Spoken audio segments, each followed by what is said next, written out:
Right now, we're going into the finance world and investment because there are some changing and repricing happening right now. High growth tech stocks are repriced below long-term average multiples. Some even traded below pre-IPO. What's happening? Following such change in sentiment and funding environment, there already have been the first waves of layoffs done by the tech companies. Just recently, Klarna announced laying off 10% of their employees. The same happened with Gorilla. And at the same time, there is a record high number of dry powder in VC funds. Are they available for the deployment or are they frozen? So we're diving into our next session called Tech Sector Repricing Globally and its Impact on Early Stage. So please welcome on stage Kristjan, Laanemaa, founding partner at Karma Ventures. Kristjan, are you here? I cannot see. We have some applause for you. Yes, here he is. Hello, Kristjan. Then we're inviting Julian von Eckartsberg, Managing Director Europe at Burda Principal Investment. Hello. Yannick Oswald, partner at Mangrove Capital Partners. I can see Yannick is coming here. Yes, hello Yannick, and our moderator Arvydas Bložė, partner at Practica Capital. Have a great discussion. Thanks. Thank you. Hello, and pleasure to be here. Pleasure to have such a crowd. Today, as presented, we're gonna try to help you to navigate what's happening in the private markets, late stage, early stage investments from our own experience. So we won't try to be like present you a single truth, but rather what we've seen as investors and what it means for you as founders for the next at least 6 to 12 months, right? So pleasure to have you gentlemen on board. Maybe firstly, let's do a short intro about yourself, the fund, and how to reach you, because I think this is important. Maybe Kristjan, we'll start with you. Yep. Hey, I'm Kristjan. I'm a partner at Karma Ventures. Been in venture investment since 2008, and our fund invests in late seed and Series A stage deep tech software startups in Europe. Hi everyone, Julian, MD Europe at Burda Principal Investments. We do growth investments, so as of Series B, so to say, when a company is really ready to go global, to scale. We're quite connected to this area since our investment in Vinted, which we did in 2015, the Series B, and are now invested in 2 companies here, Nord and Vinted. And I think I'm here to search for the 3rd unicorn, so get in touch with me. Super. Yannick, partner at Memgrowth. We are pan-European and Israeli early stage venture firm. So we invest really from $500,000 up to 5 first check in. We love the region. We didn't do that many investments yet. I think we did our first one was Skype. In Lithuania we did Humans app and Flow. Very lucky and very happy to be involved with all of the 3 companies. And yeah, hopefully we find more. Perfect. And all of the funds have invested in Lithuania. So they are not only looking for, they're already here, right? So let's send them more pipeline. And I'm Arvydas from Practica. We are early stage VC based in Vilnius, Lithuania, investing in Baltic. Been active since 2012, and probably you know me if you're Lithuanian.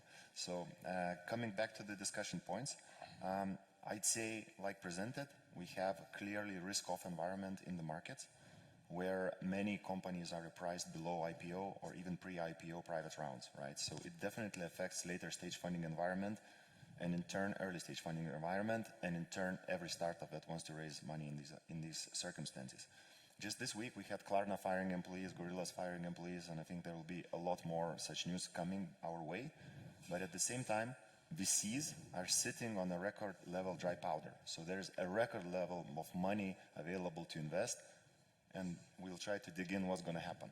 So, Julian, maybe let's start for you and later stage. What have you seen? Is there a pause? What is happening with the funding environment in your experience?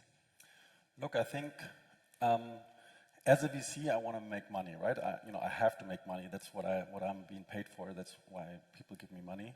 And as the stock market crashed especially the pre-IPO deals, so the ones that basically look already at the next round when they value the round, they see, the valuation of this round is actually at a higher level than the next round already, so it doesn't work.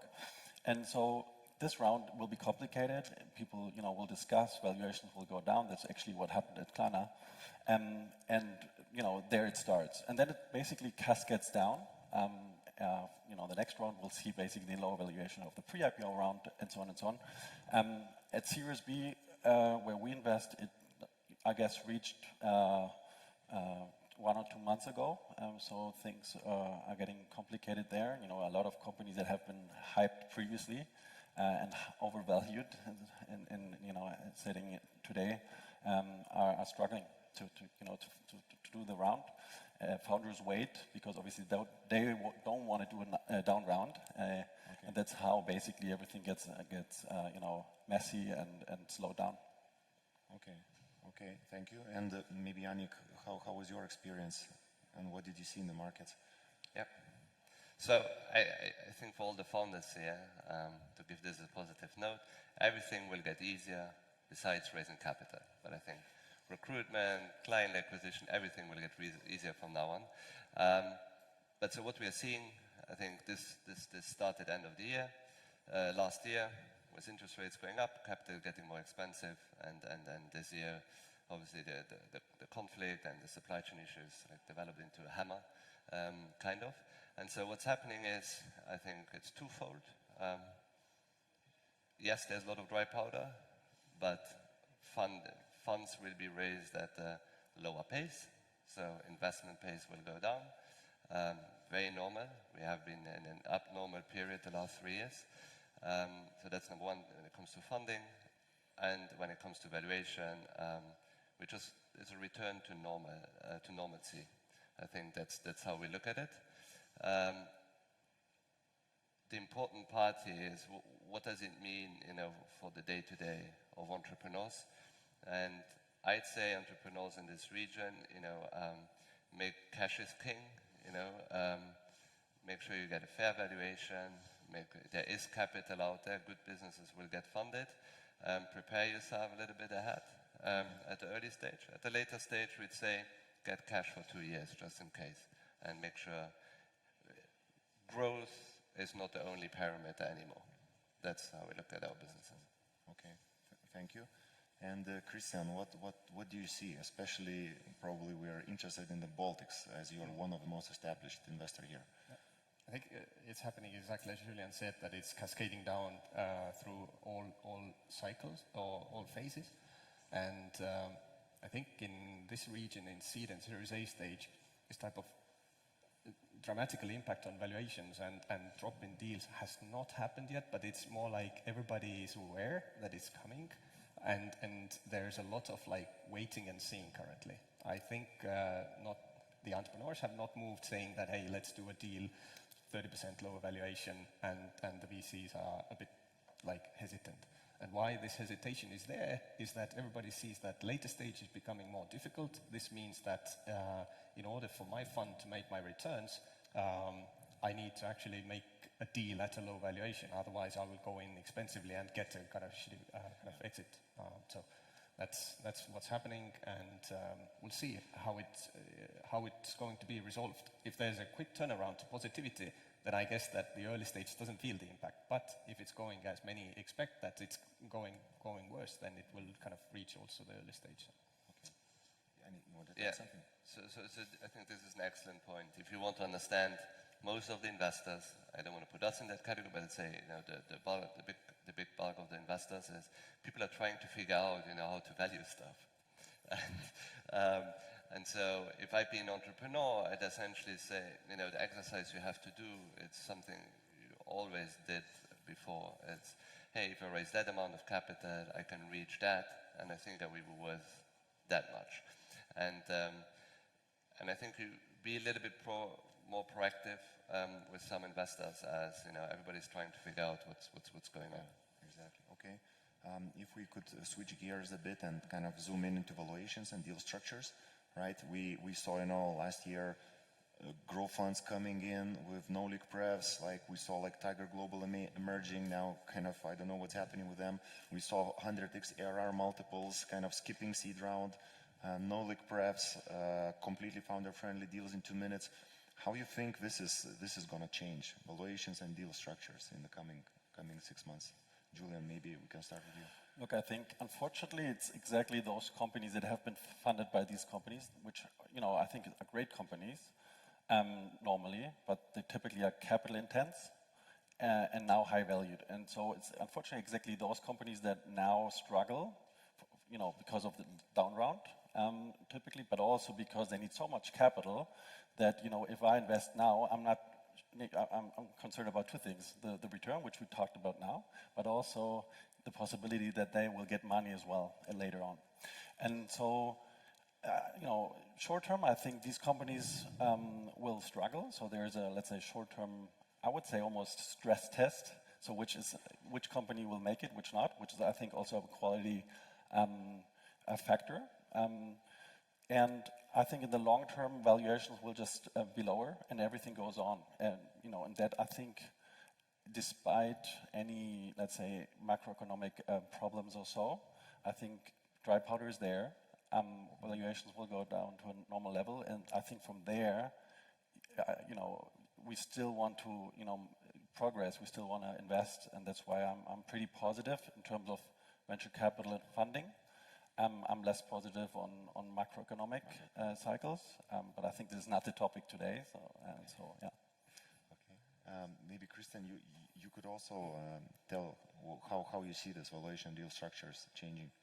I think there will definitely be an impact if there's less capital available, less competition for deals. If there's hesitations, then somebody will, in the end, say that, hey, I really need this money, I'll take a bit worse terms. I think this will definitely happen, but there will be a lot of polarization, I think. I think there will be the companies that do, I don't know, not that valuable things maybe, and they don't get funded, maybe with a really high burn rate where investors don't want to put money in. And then there are companies that continue performing well considering the circumstances, and there's still investor interest towards them. So there's going to be a polarization that some companies can't get any funding and some will get slightly worse terms maybe. Okay, good point. And Yannick, what's your take? No, very clearly I think we will have flat rounds, down rounds, and again it's like return to normalcy. I think just, you know, it's important to point out the difference, what we see in our portfolio and what we've seen in 08, 09, 10 versus now is that the underlying assets or the companies themselves continue to execute extremely well, right? So, and versus back then, you had much more hit, you know, you had a macro hit, but also on the companies, you know, just companies couldn't execute well anymore. And so, you know, just continue to execute well. And this year will be super volatile. There's nothing we can do about it. But if you think, you know, mid to long term, the trend will just continue. Just draw a dotted line from pre-COVID. Okay. But yeah, you have to be ready, right, at a later stage to be reasonable. And investors, good investors, will also help you in that process. Okay. Yeah, because just for the audience to understand, kind of NASDAQ companies are valued very similarly in terms of S&P, right? So there's no premium for the growth or technology right now on the market. So how irrational is that compared to, you know, long-term averages? So kind of no premium for 2x, 60% growth and so on. This is what's happening. Also, SaaS multiples dropped from 16x record high to around 8x right now in the markets. So we like, and this public markets dictates how we operate, because we are not here to tell you, right? We are here to serve you as investors, but we also, like Julian mentioned, we have our own kind of fiduciary duty to our investors to perform, to make money and so on. And this is why we want to share with you what's going to happen actually. Okay, and then maybe if we zoom into kind of clearly establishing the funding environment is changing, then how the founders should prepare better for what's about to come, right? Because it's clearly everything is changing. Yannick, you wrote a great blog post about the market turmoil and how to navigate it. Maybe you could start by sharing some of the points around that. Yeah, I just had very quickly, one point on what you said before, and this is because we talked about public markets. Essentially, you had the last 2-3 years, you know, I think it's easy to understand. You had companies who were growing quarter on quarter 30-40%, and that was abnormal just because there was such a big demand for online products. That's dropping down now, still at very good growth rates, but analysts at banks, etc., they're like, whoa, what's going on? And so that's essentially what drives this volatility that trickles down now to the private markets. I think it's a very good summary. So the question is, my advice, what you should do? Yes. I think try to raise cash relatively at the early stage where I invest, and what I tell companies that we invested in early on is, let's try to get cash. It will take a little bit longer, so let's start early. It's a difficult discussion I have with my, but also outside entrepreneurs, because valuations are not what they used to be once upon a time in 2021. But that's the most important, and let's focus on execution. I think that's key, and don't put the company at risk because of some valuations of last year. And again, remember, I think some of the best companies refunded, but in general have been funded in these periods, because in 6 months, I'd say salaries are going down. You find again, we were struggling to recruit in all our companies. Now we actually finally can find good talent at a Nobel Prize, all that stuff. So many good things are coming. So that's what I would do. Okay. And Julian, how you see this in growth stage, and any advice for kind of early stage Series A and companies preparing for A round? So I think the runway extension obviously is one. No one knows when it gets normal, although, as I said, I think it's a one-time short-term effect, which I think should be kind of something to be, you know, have enough cash until the end of next year. This is kind of, let's say, what we tell our companies. I think I'd add 2 points. I think one is, as a company, signal that you're worth the money.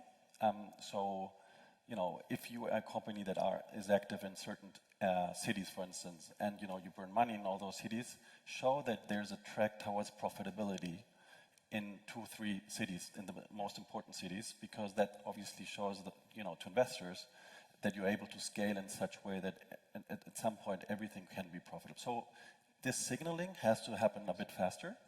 I think this is one, and I would, you know, as a very early founder, I would probably accept low valuations right now, because the higher the valuations are, the more complicated it becomes in future rounds.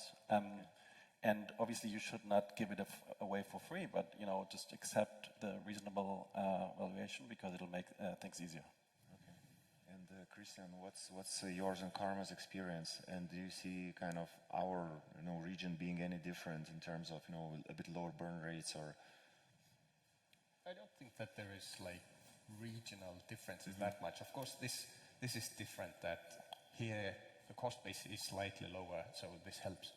But over the years, what we've seen companies do in circumstances where financing is not available that readily is that the ones that have raised recently, they most likely benefit from slowing things down a bit and extending the runway in order to have time, because time is really important asset to have here, and if the long-term vision is still in place and you want to execute it, then cutting back in short term, trying to survive tough times, and then continuing with a bigger scale, that's what the companies that have money would typically do. And then there are companies that need to fundraise this year, later this year. There are like 2 ways. If the company is still attractive to investment community, they will raise funding. They are a bit more conservative. But there are also companies that find it almost impossible to fundraise. They get rejections. Investors say that, hey, I'll wait it out, and they don't get the money. Now, these companies, I guess the ones that have survived in our experience are the ones that go into so-called cockroach mode. They kind of try to generate as much cash as possible from customers. They cut down the costs. They, you know, don't pay founder salaries, do things like that, and then they survive for a year, and then if things start getting better, they might come out again. And we have experience where such companies in the end have been exited for a quite good result. So, but this needs a special attitude from the founders, like humbleness and ready ability to live like differently than in the past few years and so on. So, and the ones that don't want to do that, don't have money, these guys, I guess they go out of business. Okay. Yeah, it's actually a very good point on Cockroach. I was always kind of making this analogy that, you know, Cockroach can live without a head for 3 days, without food for a month, can live in space, and one day it looks in the mirror and it's a unicorn. You know? So don't underestimate power of Cockroach. Yeah, and kind of just also to reflect a bit, I think it's very important also for you to measure your company in terms of net burn over new ARR added, or let's say sales and marketing expense last quarter over new ARR added. Try to look at your business in terms of efficiency before also bouncing into the investors. So I think it was all very, very great advices. And if we try to establish something positive around this, right? Because during crisis periods, a lot of great companies are to build and born because right now, even with firings that are happening, there'll be a lot of talented people working in tech industry going, and I don't think they're going to come back to corporate jobs, right? How you feel about this opportunity? How you feel about this crisis as an opportunity? Maybe also we can share some ideas. And Kristjan, would you like to start? I mean, if there really will be a crisis, it probably plays out from this angle very similarly to 2008 when I started, and this was a time when there were a lot of opportunities available in fund management industry. Some of the best returning funds were started because they started investing in ideas and companies that were started back then. So I fully agree with you that there will be opportunities. I think, yeah, that's a short comment from me. Okay, Julian? To be honest, I think there's also good parts to what is happening because it frees up resources from companies that are maybe not actually worth it, yeah, right? So I think, you know, I would say this should remain in this room. It won't, but you know, I think a lot of, especially early stage investors and business angels have made a lot of money with, let's say, mediocre average companies because the game was, I put money in and I'm pretty sure that, you know, it'll double in the next round. And I think with, you know, this blind investing will disappear, and I think all this money and resources that have been, you know, working on, let's say, maybe projects that were not really changing the world, you know, maybe not worth it, I think they can go into companies actually, you know, of high quality, and that's why I think it's going to increase the quality of the businesses. Okay, thank you. And Yannick? I think I said that already before. I think it's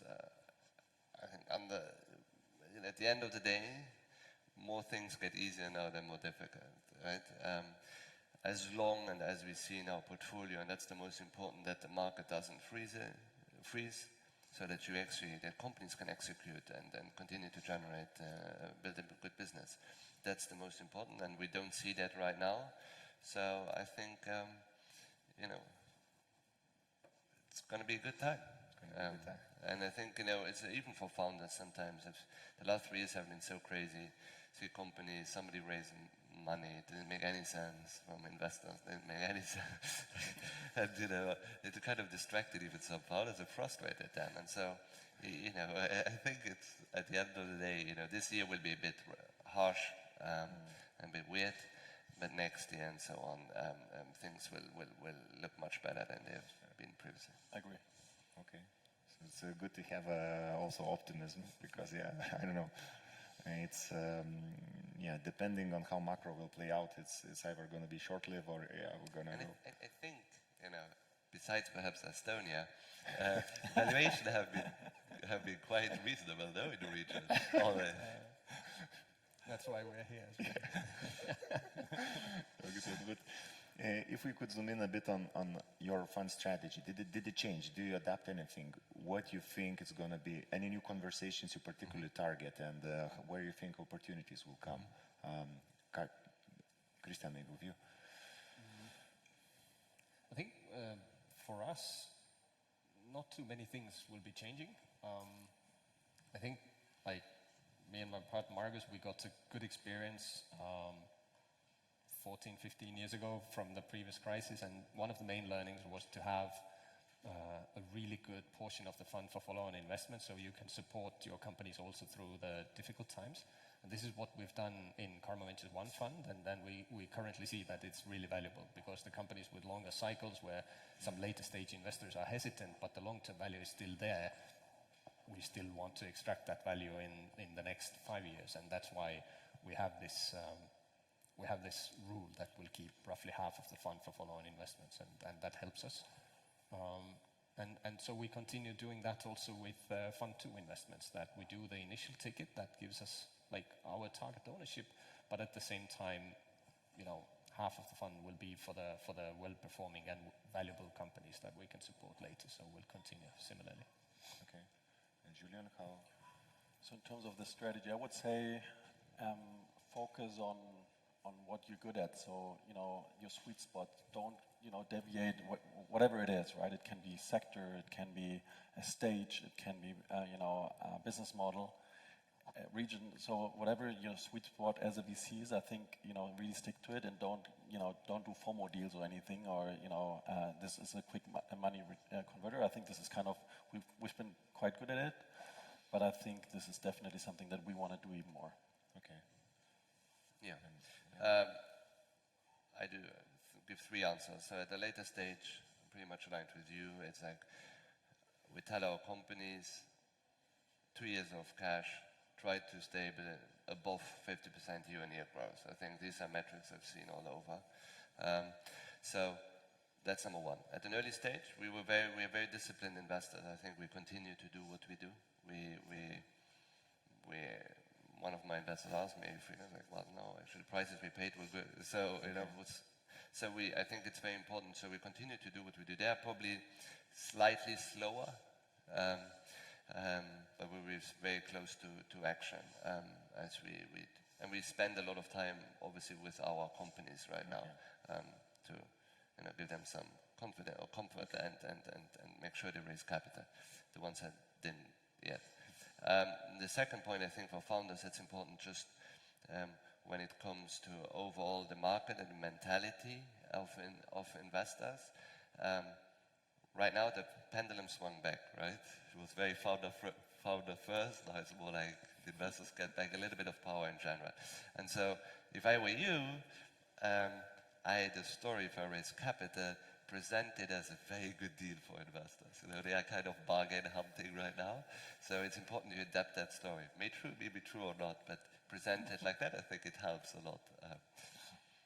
Okay, that's very insightful actually. And maybe one very kind of precise question, because at least in our portfolio we have many conversations around how you should go for fundraising. Should you do another bridge or try to get a price round and clean equity structure, kind of preparing for periods to come?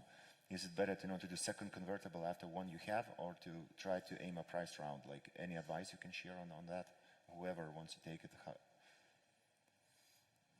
In my opinion, like, there are different investor profiles. Some don't like to do these types of bridge rounds at all. Some are opportunistic about it.